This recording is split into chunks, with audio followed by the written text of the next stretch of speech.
नमस्कार, मैं हूं शरद द्विवेदी और आज का हमारा मुद्दा है एक और सोनम, अब छत्तीसगढ़ में सितम। समाज का चेहरा बदल रहा है, चरित्र बदल रहा है, सोच बदल रही है और इस बदलती सोच की वजह से ये जो कहानियां हमारे सामने आ रही हैं, जो सच्ची कहानियां हैं, जो रोंगटे खड़े करती हैं, जो परेशान करती हैं, जो रिश्तों का कत्ल करती हैं, जो ये सवाल भी उठाती हैं कि क्या अब हम ऐसी दुनिया में हैं कि किसी को किसी पर भरोसा नहीं। अब कहाँ जाएंगे हम? जिसके साथ हमने 7 फेरे लिए, जिसके साथ एल्बम बना, जिसके साथ दोनों परिवारों ने प्रसन्नता की लहर पर सवार होकर शादी के अद्भुत आनंद में डूबकर अपने बेटे या अपने भाई या अपनी बहन के लिए नए जीवन के सपने देखे, उनमें से कोई एक हत्यारा हो सकता है। छत्तीसगढ़ से इस कहानी की अगली कड़ी सामने आई है। नाम भले ही बदल गया है, लेकिन स्क्रिप्ट लगभग वही है, यानी शादी, मोहब्बत, धोखा और एक पति की दर्दनाक मौत। क्या है पूरा मसला? डिबेट पर जाने से पहले देखते हैं ये रिपोर्ट और उसके बाद फिर डिबेट की तरफ चलते हैं।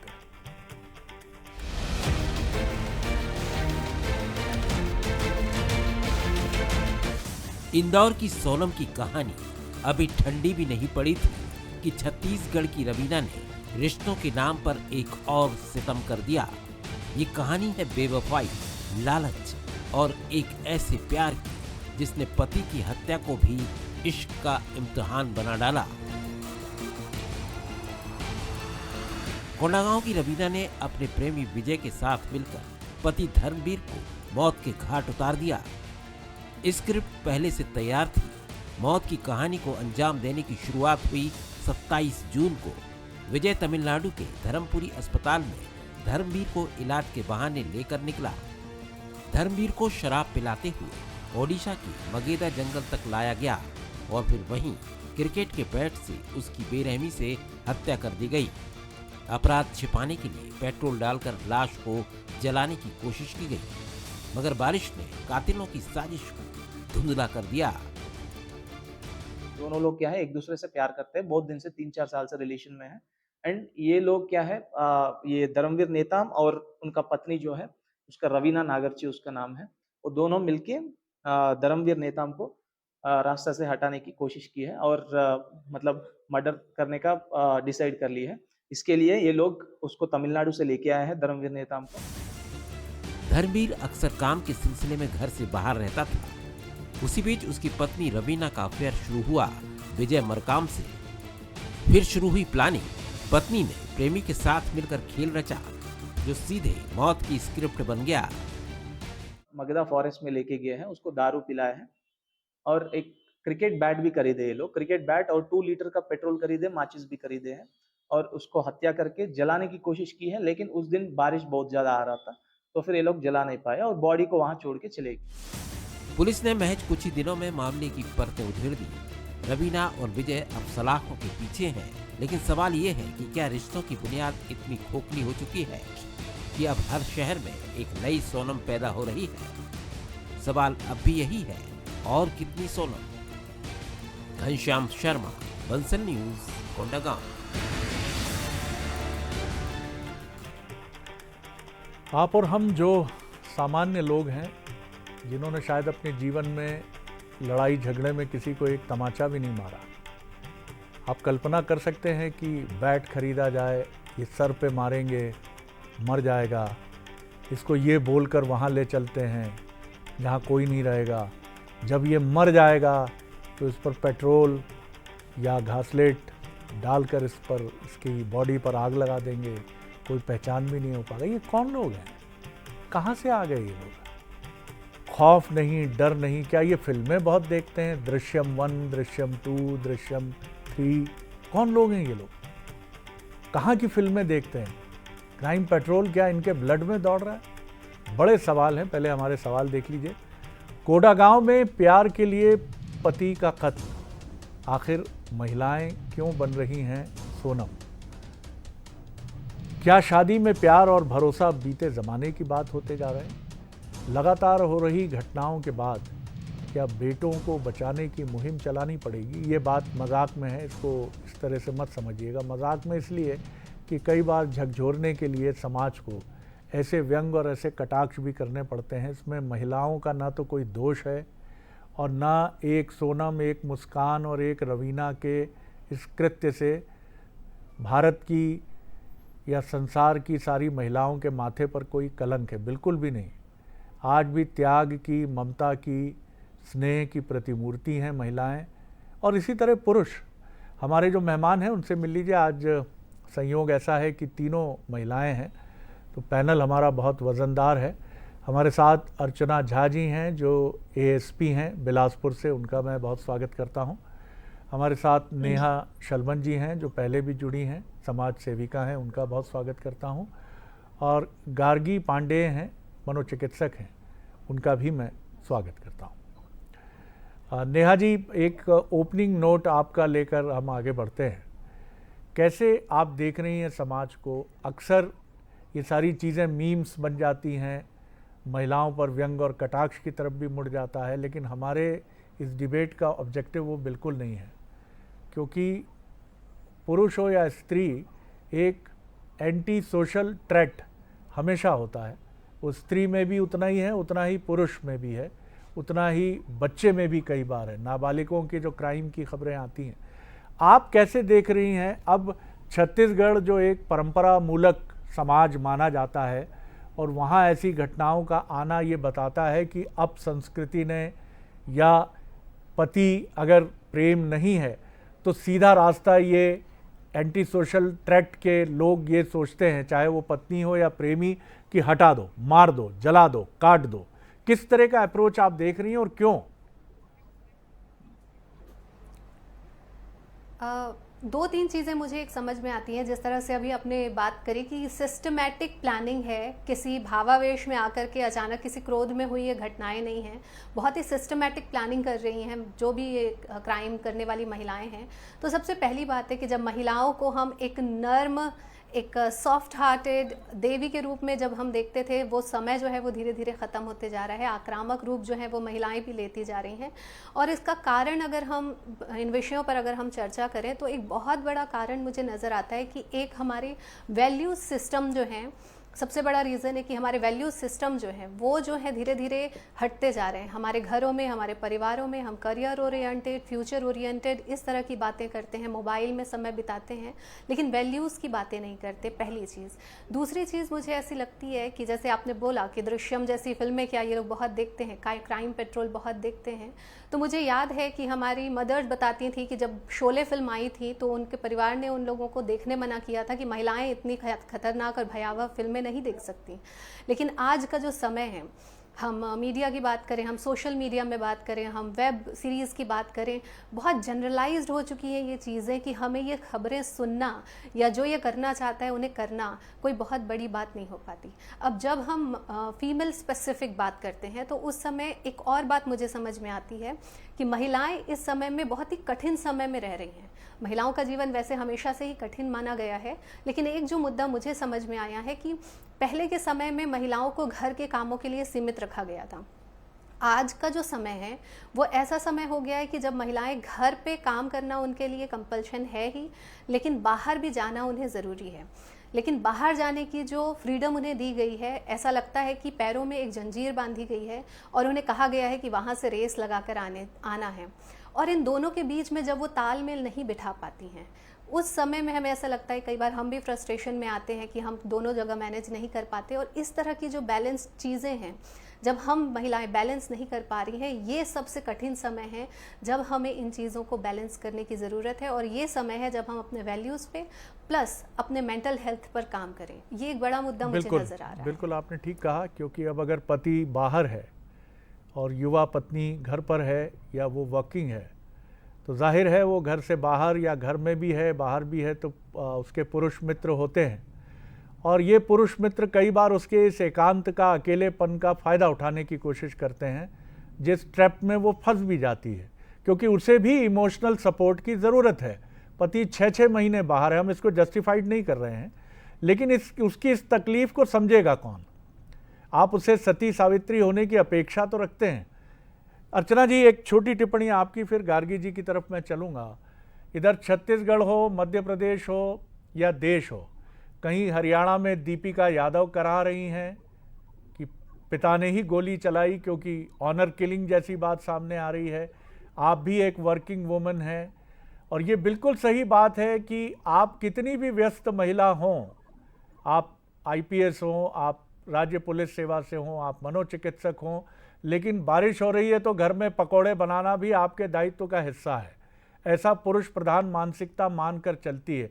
इस कॉन्फ्लिक्ट को आप कैसे देख रही हैं, और क्या आप देख रही हैं कि पुरुष स्त्री के बीच का ये द्वंद्व इसीलिए बढ़ता चला जा रहा है जिसकी तरफ नेहा जी ने इशारा किया? जी जी बिल्कुल शरद जी, ये चीज तो जरूर सामने आ रही है कि महिलाएं जहां घर की जिम्मेदारी तो वो वर्षों से उठा रही हैं, आज वो घर के साथ साथ परिवार की आर्थिक जिम्मेदारी भी उठा रही हैं और अपने टैलेंट को, अपनी प्रतिभाओं को बाहर वो अपने आप को स्थापित करके स्वावलंबी भी बन रही हैं। लेकिन उसके साथ उनके जब वो बाहर निकलती हैं तो बहुत सारी चुनौतियां उनके सामने होती हैं। वही समाज जो उनको बाहर निकलने पे, अकेले होने पे गलत दृष्टि से भी देखता है, उनसे भी लड़ना है, और वही जिम्मेदारियां घर की जो है उसको भी उनको निभाना है। तो दोनों में बहुत ज्यादा कॉन्फ्लिक्ट होता है। लेकिन वो इसमें भी बहुत सी महिलाएं जो है, सभी महिलाएं आई थिंक मैं जो सोचती हूँ कि इस कॉन्फ्लिक्ट में आगे बढ़ करके जीत कर निकल रही हैं और अपने घर और बाहर की दोनों जिम्मेदारियों को बहुत अच्छे से निभा रही हैं। लेकिन यहाँ पे एक समझदारी की आवश्यकता पुरुषों की ओर से भी होती है कि वो परिवार को, बच्चों को और एक अच्छा फैमिली एटमॉस्फेयर चलाने के लिए अपना भी थोड़ा योगदान दे। केवल एकमात्र महिला की ही जिम्मेदारी जो है किसी चीज में होती है कि परिवार को देखना है, बच्चों को देखना है, केवल उसी पे ना छोड़ें और दोनों मिलकर के उस परिवार को अच्छे से चलाएं। अगर बाहर की जो प्रॉब्लम्स है उसको महिला भी हैंडल करिए तो घर की प्रॉब्लम्स में पुरुष का भी उतना ही योगदान होना चाहिए। तो ये अब धीरे धीरे चीजें आ रही हैं समाज में। अब आप आज की जनरेशन को देखें तो बच्चे जो है, हम खुद भी अपने परिवारों में देखते हैं कि जहां वर्किंग वुमेन है, उनके हस्बैंड और वो दोनों मिलकर के परिवार को अच्छे से चला रहे हैं, बट कोई भी चीज जो है एकदम से इम्प्लीमेंट समाज में नहीं हो पाती है। तो धीरे धीरे वो इम्प्लीमेंटेशन हो रहा है। और रहे इस प्रकार के अपराधों की बात, तो निश्चित रूप से इसके बहुत सारे कारण हैं, जैसे कि अभी हमारे मनोचिकित्सक जिन्होंने बताया कि बहुत सारी चीजें हैं। इसमें एक इम्पोर्टेंट चीज मुझे ये भी लगता है कि जैसे पहले हम जैसे संयुक्त परिवार में रहते थे तो परिवार में एक बैलेंस रहता था, बच्चों में भी एक सही संस्कार जाते थे, साथ ही साथ आप क्या कर रहे हैं परिवार के सभी लोगों के नजरों में होता था। अब अकेले जब रहते हैं तो वो जो एकांतता होती है, और साथ में आपके पूरा इंटरनेट का वर्ल्ड है, आपको इतने सारे चैटिंग प्लेटफॉर्म्स मिल गए हैं कि आप कहीं पे भी देख सकते हैं, किसी से भी बात कर सकते हैं। तो ये चीजें भी कहीं ना कहीं नेगेटिव लोगों को, एक संतुलन बिगड़ रहा है। आपने बहुत अच्छा पॉइंट रेज किया कि अब घर में दादी नहीं है, सास नहीं है, वरिष्ठ जेठ नहीं है, ससुर जी नहीं है, ना ही ननदें हैं, कि वो सब आपकी सहेली बने और आपके जीवन की कठिनाइयों को सुने। अगर पति लंबे समय तक बाहर रहता है या आपको किसी कारण से पति की कोई आदत पसंद नहीं है या पति ही पसंद नहीं है, तो भी इसको समझाने की प्रक्रिया है। ये कोई वस्तु नहीं है पति या पत्नी कि पसंद नहीं है तो आपने अमेज़ॉन पर ऑर्डर कर दिया कि रिप्लेस कीजिए भाई साहब, रिप्लेस कर दीजिए। यहाँ रिप्लेस का ऑप्शन बहुत जटिल है। या तो आप जाएंगे म्यूचुअल तो ठीक है, आप डाइवोर्स ले सकते हैं, वो एक डिग्निफाइड ऑप्शन हो सकता है, लेकिन यहाँ मृत्यु के ऑप्शन को चुन लिया जाता है। ये भयानक बात है, क्योंकि ये बता रहा है कि ये लोग बहुत मिसगाइडेड हैं। गार्गी जी, यही सबसे बड़ा सवाल है, क्या शादी में काउंसलिंग की एक प्रोसेस हमें लेकर आनी पड़ेगी?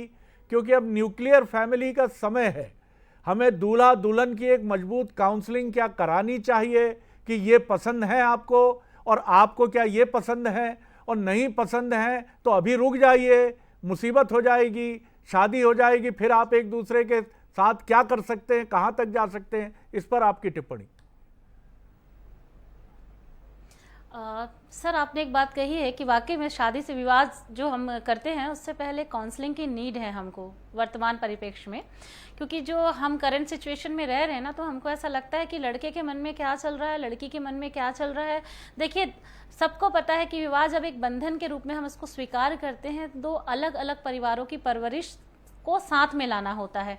तो कई बार ऐसा होता है कि लड़के की कुछ आदतें हैं जो लड़कियों को पसंद नहीं है, या जिनके साथ उनका विवाह हो रहा है, उस पुरुष की कुछ आदतें उस महिला को पसंद नहीं है।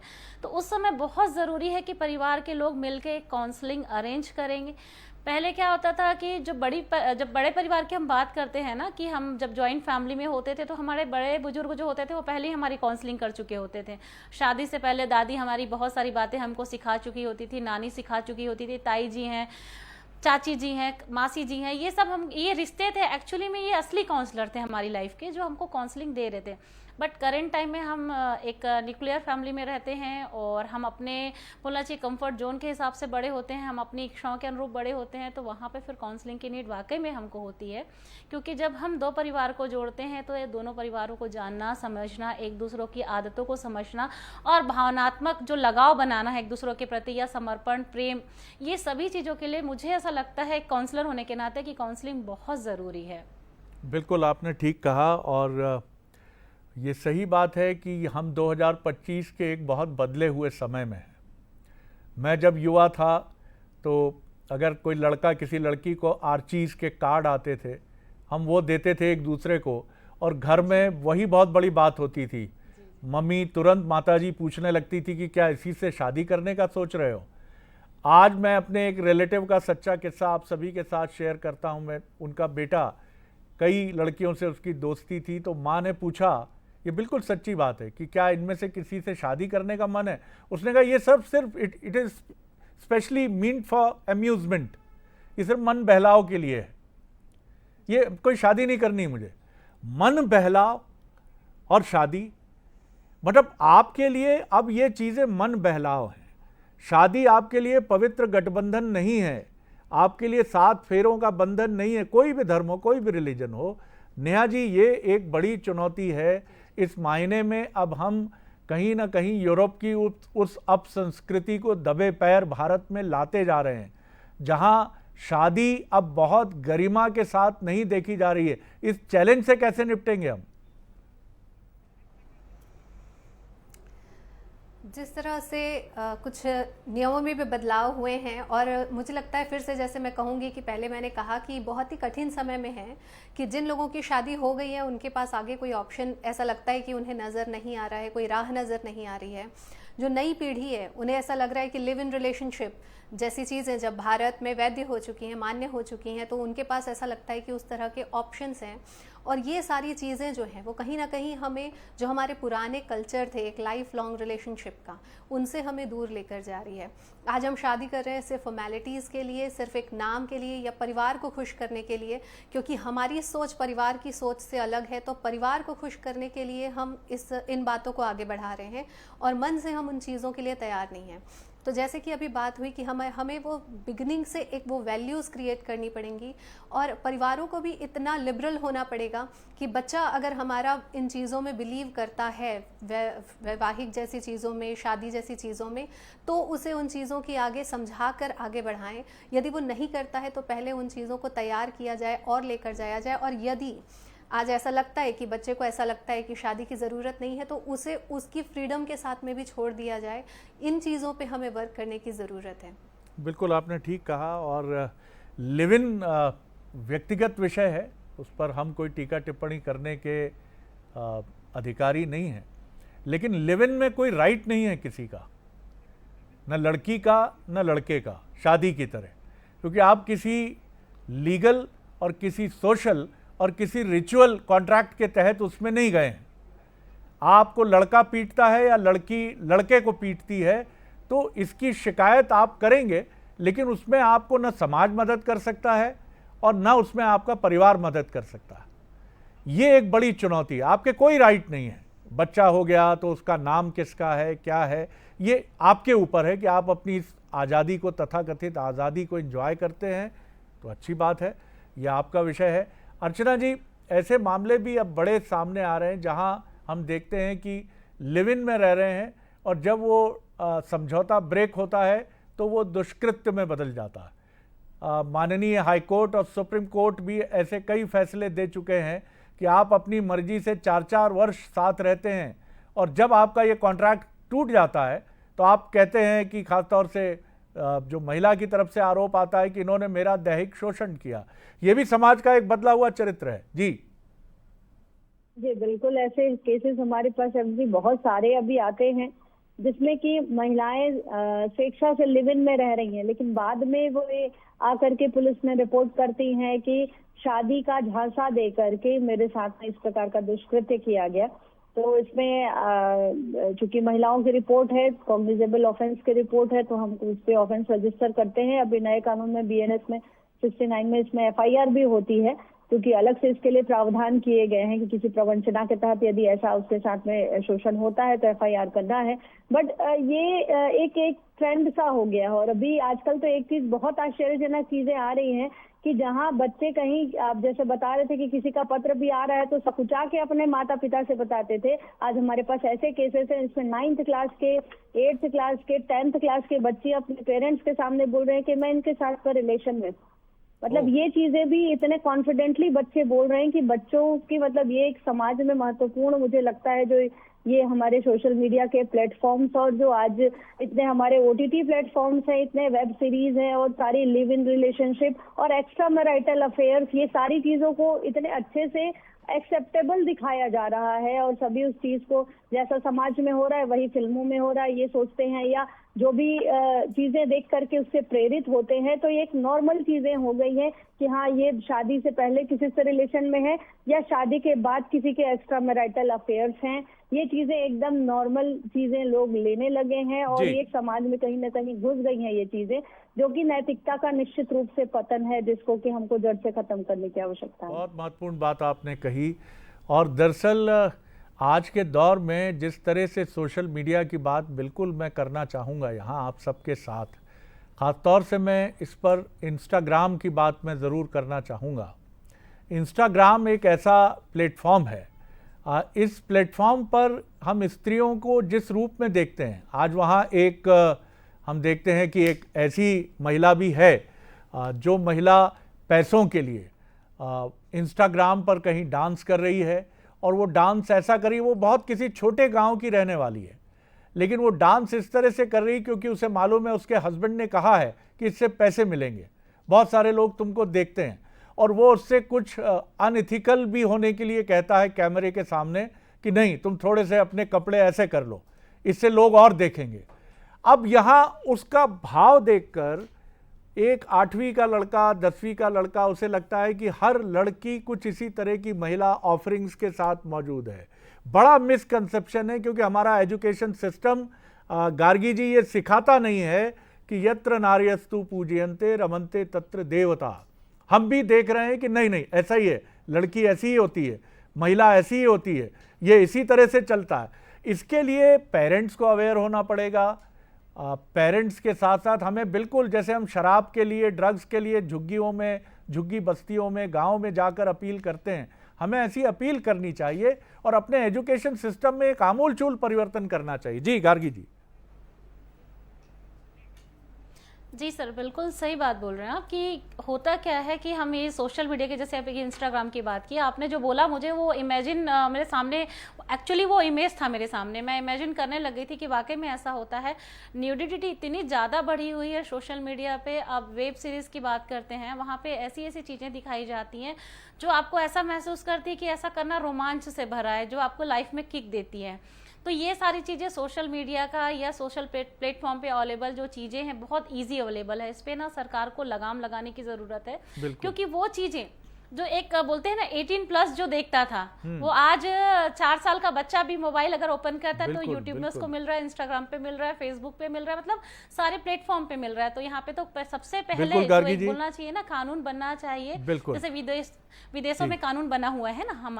और रही बात माता पिता को भी ध्यान रखना पड़ेगा कि उनका बच्चा मोबाइल में क्या देख रहा है।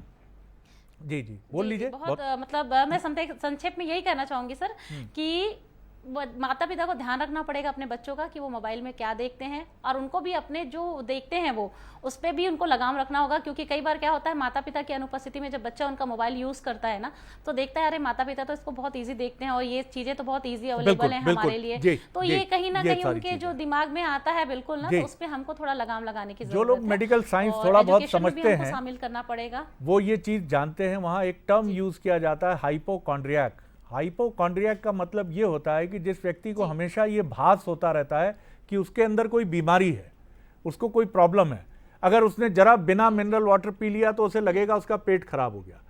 सोनम, मुस्कान, रवीना, ये वो नाम हैं जो बहुत सारे समाज के हाइपोकॉन्ड्रियाक कैरेक्टर पुरुषों की मैं बात कर रहा हूं। उन्हें लगेगा कि ये लड़की भी सोनम है, ये भी रवीना है और ये भी सोनम है, इसका मोबाइल चेक करो, इसका कोई प्रेमी तो नहीं है, ये तो नहीं मार देगी मुझे। ये समाज में अविश्वास भी पैदा कर रही। तो मीडिया को ऐसी खबरें परोसते समय बहुत सावधानी बरतनी है, विश्लेषणकर्ताओं को बहुत सावधानी बरतनी है। ये कुछ घटनाएं हैं जिसमें कुछ विक्षिप्त लोग जिनके अंदर एंटी सोशल थ्रेट था, एलिमेंट था, ये उनकी घटनाएं हैं। सारी लड़कियां, सारे पुरुष ऐसे नहीं है। भगवान के लिए कोई गलतफहमी मत पालिएगा। ये पागल और विक्षिप्त लोग थे जो अपने कर्मों का फल अब भुगत रहे हैं जेल में, न्यायालयीन प्रक्रिया का सामना करेंगे। हाँ, समाज को सुधारने की, समाज को, सोशल मीडिया को, एजुकेशन सिस्टम को बेहतर करने की ज़रूरत है। उसमें हम ही लोग हैं उसके पहरेदार, हमें जागरूक होने की ज़रूरत है। बहुत अच्छा लगा, बहुत जिम्मेदारी से आप तीनों मेहमानों ने अपनी बात रखी। बहुत शुक्रिया आप तीनों का। आगे देखिए स्पेशल खबरों का स्पेशल बुलेटिन, सिटी अपडेट। नमस्कार।